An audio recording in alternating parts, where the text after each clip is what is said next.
écoutez Alger Chaîne 3, le journal. Présenté par Nassera Medjadel. Nassera, bonsoir. Bonsoir Mamer, bonsoir à tous. L'Algérie et le Cameroun s'accordent sur l'importance de hisser les relations bilatérales à des niveaux supérieurs conformément aux orientations des dirigeants des deux pays. L'occasion de la visite de travail qu'effectue en Algérie le ministre camerounais des Affaires extérieures. La priorité est accordée au renforcement du cadre juridique, à l'activation du mécanisme institutionnel de coopération. Le ministre camerounais rassure les Algériens intéressés d'investir au Cameroun. Ahmed Attaf souligne la nécessité de consolider la tradition de concertation bilatérale, notamment en ce qui concerne les développements de la situation dans les espaces d'appartenance des deux pays et les questions de paix, de sécurité et de développement en Afrique. Le système de formation professionnelle en Algérie constitue un pilier essentiel dans le soutien au marché du travail avec plus de 1200 établissements de formation. Déclaration du premier responsable du secteur, Yassine El Mahdi Walid. Ces assises s'attellent à élaborer une stratégie de formation professionnelle au diapason des exigences du marché du travail. Nous irons à la foire de la production nationale qui connaît un grand afflux, familles, grossistes, détaillants encore industriels en ce samedi. Parmi les productions locales qui emploient des milliers de travailleurs, celles des détergents, de la cosmétique et de la parfumerie. Les volumes se comptent par centaines de millions, toutes entreprises confondues. À suivre le reportage de Hakima Kamel. Il y a 4 ans, le Maroc signait le pacte de la honte avec l'entité sioniste. Sa normalisation avec des génocidaires continue de susciter le rejet et la condamnation du peuple marocain.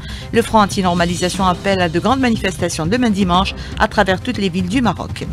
Sport, Mahdi Oussif, président de l'OS Bourj-Bouarelidj, est le nouveau président de la Fédération algérienne de basketball pour le mandat olympique 2025-2028. À suivre également les résultats en football de la 14e journée de Liga Mobilis.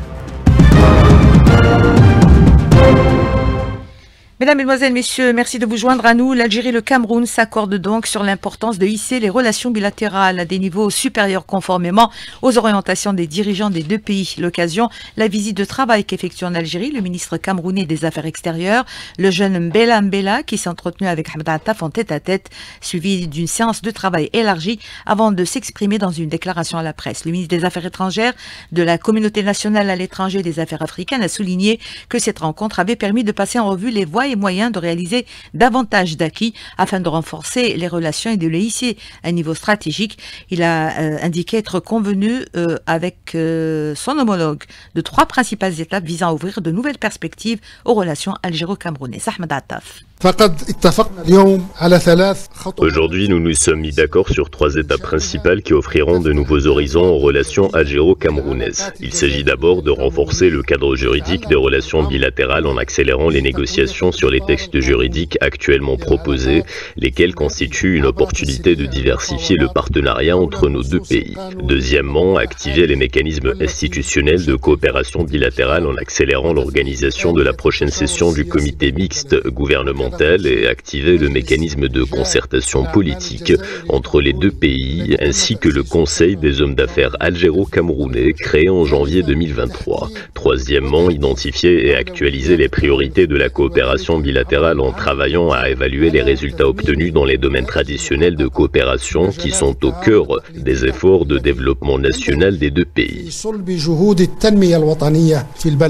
L'Algérie est fière de ses relations historiques avec le Cameroun qui remontent à plus de 10 décennies, a déclaré le ministre des Affaires étrangères. Ahmed Attaf a mis en avant la dynamique positive caractérisant les relations de coopération bilatérale ces dernières années, notamment dans les domaines de la défense, de la formation ou encore du commerce. Ahmed Attaf.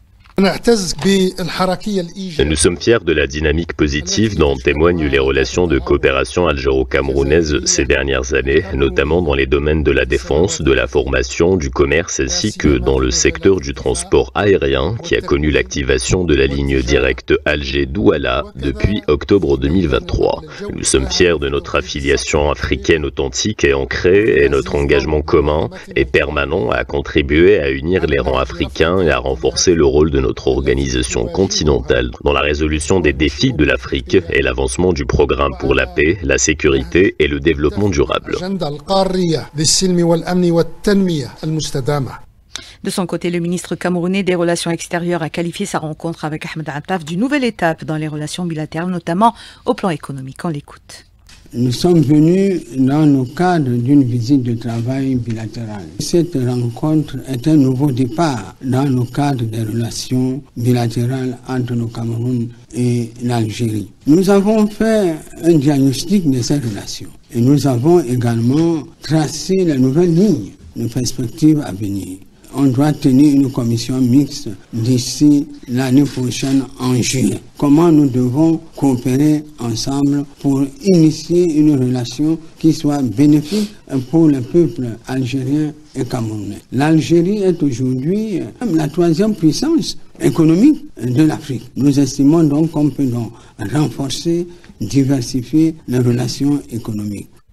Le jeune Mbella Mbella a tenu par ailleurs à rassurer les Algériens désirant investir au Cameroun. Son pays offre, dit-il, toutes les conditions pour encadrer les investissements.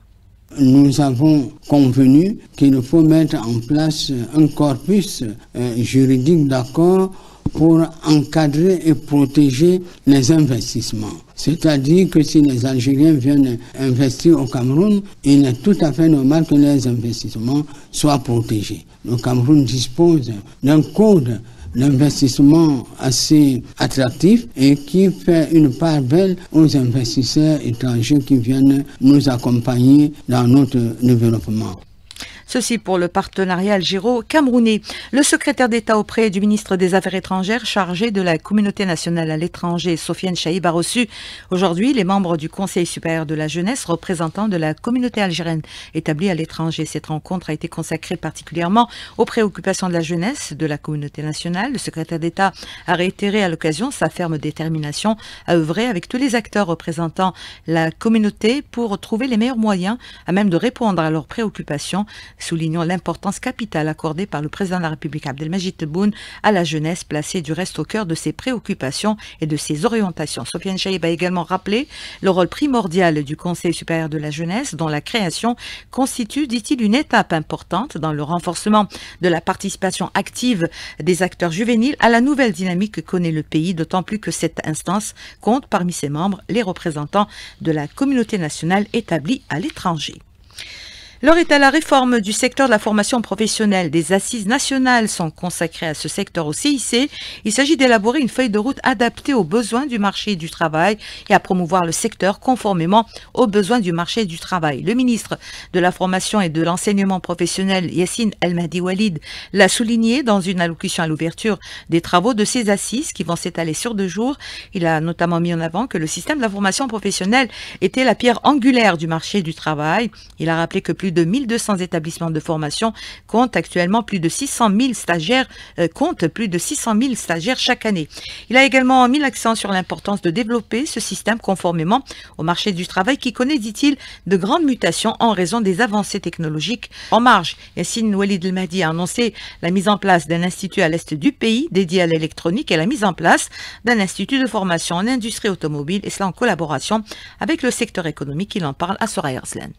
Au niveau de la formation professionnelle, nous pouvons avoir des partis pris. Nous avons même vocation à créer des centres de formation, des instituts en partenariat avec le secteur économique qui créent d'autres perspectives pour les apprenants. L'un de nos objectifs dans les mois à venir sera également d'avoir un nombre plus important d'instituts et de centres de formation créés en partenariat avec des acteurs économiques pour suivre un peu le modèle allemand dans ce domaine. Nous avons commencé il y a quelques jours par la mise en place d'unités de formation pour répondre par exemple aux besoins de l'industrie automobile en Algérie, où nous voulons former davantage de personnes dans ce domaine. Nous pensons qu'il y a beaucoup de secteurs où nous avons besoin de main-d'œuvre qualifiée dans le domaine technique, notamment tout ce qui est en relation avec les technologies de l'information et de la communication. Nous avons comme projet également de mettre en place un institut qui se spécialiserait dans les métiers de l'électronique et de l'électroménager au niveau de l'Est du pays.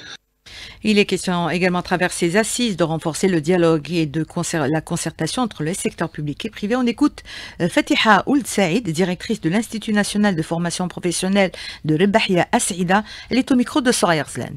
Nous espérons à travers ces assises d'arriver à remplir quelques lacunes et de proposer des solutions à des entraves des fois administratives qui freinent un petit peu l'initiative du gestionnaire et du pédagogue aussi en question de qualité de la formation, ce qui va munir nos jeunes de moyens de confronter les défis de la vie professionnelle. Ces entraves, c'est des restrictions sur des places des stagiaires pour faire le milieu professionnel en dehors de la wilaya, d'avoir des contrats d'apprentissage par exemple en dehors de la wilaya. Il faut que nos jeunes peuvent se déplacer et peuvent sortir de la wilaya pour avoir une meilleure vue sur le milieu économique et industriel. Alors, durant 2 jours, les assises nationales de la réforme du secteur de la formation professionnelle qui réunissent des experts nationaux et étrangers, des partenaires sociaux, vont se pencher sur l'élaboration d'une feuille de route ambitieuse qui vise à moderniser le secteur. Ces assises seront validées par des recommandations des participants. Soraya Arslan.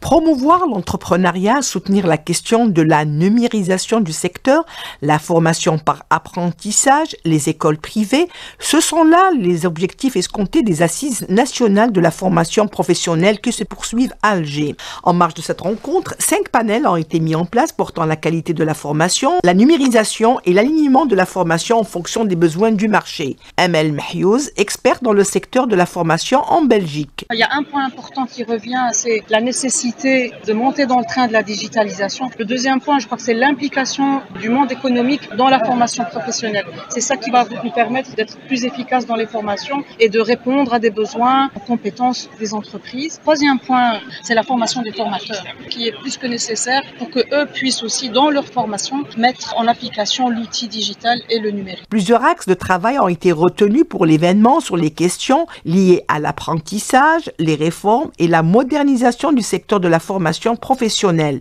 Hamza Mansour, enseignant et formateur dans un institut de formation professionnelle à Tissim-Silt. Premièrement, concernant la numérisation, permettre des interfaces informatiques avec les autres secteurs, comme l'emploi, les sortants ou bien les diplômés seront inscrits directement dans la base de données de l'emploi. Concernant l'établissement des manuels pour les stagiaires, dans lesquels il y a des exercices, intégration directement des stagiaires dans la plateforme pour télécharger les cours, télécharger les exercices, les métiers comme la menuiserie, comme la soudure, etc. Durant 2 jours de conclave, les participants auront pour mission de faire un check-up du secteur de la formation professionnelle à travers la mise en place d'une stratégie, une approche multidimensionnelle pour améliorer et garantir la qualité de la formation. Direction le Palais des Expositions des Pins Maritimes, la SAFEX, qui abrite la 32e édition de la Foire de la Production Nationale. Un afflux important est enregistré ce samedi, afflux des visiteurs, familles, grossistes, détaillants ou encore industriels. Parmi les productions locales qui emploient des milliers de travailleurs, celles des détergents, de la cosmétique ou encore de la parfumerie. Les volumes se comptent par centaines de millions, toutes entreprises confondues. Hakima Kamal. Halte dans plusieurs pavillons cet après-midi, notamment du côté de la production de détergents et de cosmétiques. Petites et moyennes industries offrent un large éventail de produits. Le consommateur n'a qu'à choisir la salle Garden King. On parle à travers Adel Brexi, qui est directeur commercial. La salle produit à 100% local et offre des dizaines, voire des centaines d'emplois. La salle exporte même ses produits déjà largement disponibles, au même titre que des innombrables marques nationales. Le secteur privé donc fait une percée spectaculaire. On a 600 employés directs et 15 000 emplois indirects. Via les distributeurs et nos partenaires, on assure la couverture de tout le territoire national. On exporte vers 7 pays. La Tunisie, la Libye, le Sénégal, la Côte d'Ivoire, la France, le Canada, le Sultanat d'Oman. Côté cosmétique, parfumerie, aussi on se perd dans la diversité des marques. Les prix varient, la qualité aussi, mais le consommateur algérien a le bon coup d'œil. La marque Soalis fait partie du couffin des consommateurs, autant que d'autres marques. Aïcha El-Medawi nous parle de l'innovation de la marque. On est dans du marketing de valeur où on essaye d'intégrer de la matière première et des matières locales, comme le nouveau produit qu'on vient de développer, le figue et olive. C'est une première en Algérie. C'est-à-dire qu'on va trouver le shampoing à base d'huile d'olive ou d'olive, mais comme ça, cette composition figue et olive, elle n'existe pas. Donc c'est une première et une exclusivité. Cet après-midi, le ministre du Commerce extérieur a visité les pavillons de divers produits, faisant une halte dans les industries de transformation minière, où il a écouté les quelques lenteurs enregistrées par des opérateurs quant à l'acte d'exporter. Signature d'une convention cadre de partenariat entre Air Algérie et Tassil Airlines. Le document vise à renforcer la collaboration et à diversifier leurs domaines de partenariat en soutenant leur croissance et leur stabilité financière, indique un communiqué d'Air Algérie. Réunion du bureau du Parti des travailleurs. Sa secrétaire générale Louisa Hanoun a mis en avant l'importance de la commune qui est liée aux préoccupations quotidiennes des citoyens. Hanoun s'est par ailleurs félicité du dialogue ouvert par le ministère de l'Éducation avec les syndicats du secteur, en plus du dialogue initié par le ministre de l'Enseignement supérieur et de la Recherche scientifique avec les étudiants des facultés de médecine à l'effet de prendre en charge les différentes préoccupations des professionnels de ces deux secteurs. De son côté, le président du MSP, Abdelali Hassani Cherif, a mis en avant l'importance de faire preuve de conscience face au plan ciblant l'Algérie. Président d'une conférence au siège du parti sur la stabilité de la famille et son rôle dans le renforcement de la sécurité de la société, Hassani Cherif a appelé à faire preuve de conscience face aux défis guettant l'Algérie à travers, dit-il, l'immunisation de l'individu et sa conscientisation de sa responsabilité envers la nation. Cérémonie de recueillement sur la tombe du Moudjahid Hussein Ait Ahmed au village Ait Ahmed dans la commune d'Etihya au sud de Tizi Ouzou. Elle a été organisée ce samedi par le Front des Forces Socialistes pour commémorer le 9e anniversaire de sa disparition le 23 décembre 2015 afin de lui rendre hommage. Youssef Aouchiche et de nombreux militants ont saisi l'occasion pour rappeler les valeurs et l'engagement du défunt Hussein Ait Ahmed pour l'indépendance de l'Algérie durant la guerre de libération nationale, ensuite pour la démocratie, soulignant sa clairvoyance et sa lucidité qui ont fait de lui un grand leader politique. Le 22 octobre, pour rappel, 1956, Hussein Ait Ahmed fut parmi les 5 chefs historiques de la guerre de libération nationale dont l'avion a été détourné par l'armée française et fut prisonnier jusqu'à l'indépendance de l'Algérie en 1962.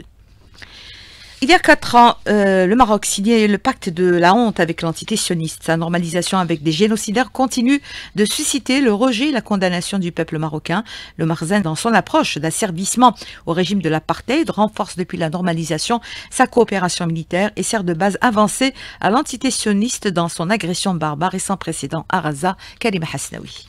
Le Maroc, le colonisateur du Sahara occidental, dans sa recherche de légitimité, de financement et de protection américaine, a pactisé avec l'une des entités les plus violentes, l'entité sioniste, se rendant ainsi complice du génocide de civils à Gaza et dans les territoires palestiniens occupés, abandonnant même le devoir moral et les responsabilités de son roi, Mohammed VI, en sa qualité de président du comité d'Al-Quds. Depuis la signature de l'accord de normalisation en 2020, le Makhzen concède sur nombre de domaines au détriment du respect du droit international et du droit humanitaire. Le régime marocain, en permettant l'utilisation de son espace aérien, de son armée et de ses ports, facilite à l'ennemi sioniste la poursuite de ses crimes en Palestine occupée. Le Maroc qui envoie ses soldats pour participer aux côtés de l'armée d'occupation au génocide. Le mouvement boycott des investissements et sanctions contre l'entité sioniste au Maroc a révélé qu'au moins 5 navires chargés d'armes avaient accosté au port de Tanger avant de poursuivre leur route vers la Palestine occupée, dont le dernier transportant du matériel militaire ayant accosté le 2 décembre dernier. Et pour préserver cet accord de la honte, le Maroc a commis un acte, le premier du genre, l'extradition du jeune palestinien Nassim Khaliba vers l'entité d'occupation sioniste pour un destin incertain. Une extradition qualifiée par la coalition marocaine des organisations des droits de l'homme de violation du droit à la vie et constitue l'abandon par le Maroc de ses engagements internationaux. La normalisation de la honte, contestée depuis ses premières heures par la société civile marocaine, fait face à l'obstination de ses gouvernants, une obstination motivée par des intérêts propres au Makhzen.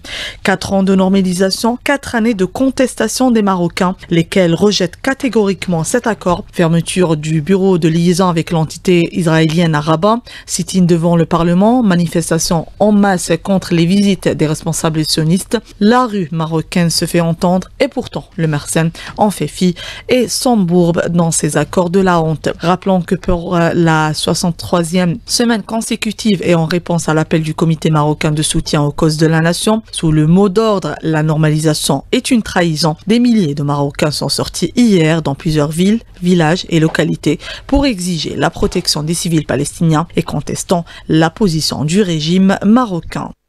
Et à la veille de nouvelles manifestations prévues demain dimanche dans plusieurs villes marocaines pour dénoncer la normalisation avec l'entité sioniste, le fossé semble se creuser davantage entre le royaume engagé dans un approfondissement de ses relations avec l'entité sioniste et une société marocaine qui rejette fermement ce processus. On écoute Radija Ainani, vice-présidente de l'Association marocaine des droits humains. Elle insiste sur le refus catégorique de la société marocaine face à toute forme de normalisation. Elle le dit à Ali Kefsi.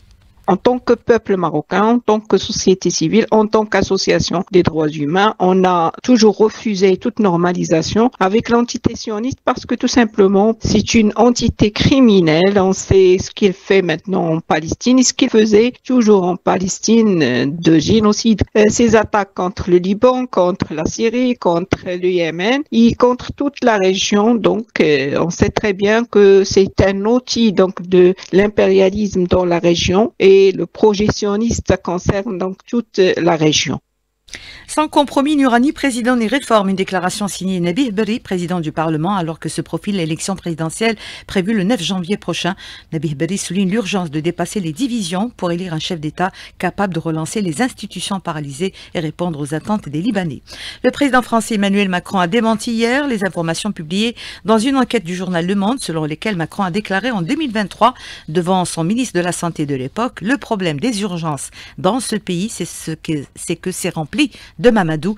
Les réactions de la classe politique française, notamment la gauche, n'ont pas tardé à tomber. Elle qualifie les propos de Macron de racistes et d'insultes à la République et de propos extrêmement choquants. Le journal Le Monde maintient ces informations. Sport, basketball, Mehdi Ossif, président de l'OS Bourj Bouharirij, a été élu nouveau président de la Fédération algérienne de basketball pour le mandat olympique 2025-2028. Il a recueilli 44 voix sur les 79 membres de l'Assemblée générale. Et puis football, 14e journée de Liga Mobilis, victoire du Parado AC face à la JS Saoura 2-0. L'Olympique Arbou a été battu par Al-Bayt 1-0. La victoire également de la JS Kabylie face à l'Espérance de Mostaganem 2-1. On y reviendra dans le journal des sports. Ce sera juste après, ce sera avec Mohamed Djobour et juste après la page météo signée Amine Mounir. C'est la fin de ce journal. Merci à vous de l'avoir suivi. Merci à Hafid Medja qui était à la réalisation, Mourad à la technique et merci aussi à Yassine qui était au streaming vidéo. Je vous retrouve pour ma part à 20h pour le premier flash de la soirée.